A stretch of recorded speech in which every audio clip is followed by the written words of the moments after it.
বন্ধুরা আজকে আমি খুব কাজে ব্যস্ত ছিলাম। আপনার দাদা ভাই আর আমি ঘর পরিষ্কার করছিলাম, ঘর ঝাড়ার কাজ চলছিল। তো আজকে মেয়ে রান্না করেছে, দেখুন কি সাদা ভাত আর আলু পোস্ত,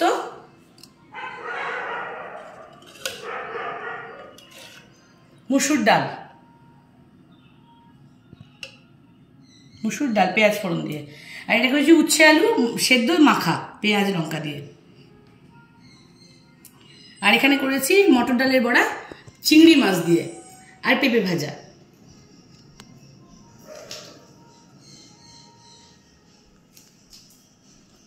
আর এটা করেছি ওই গিলে মেটে দিয়ে সয়াবিন দিয়ে আলু দিয়ে একটা কষা কষা তরকারি, মাংসই বলতে পারেন।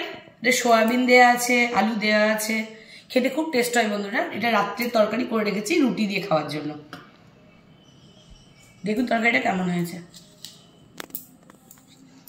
এই আমাদের দুপুরের রেসিপি বন্ধুরা।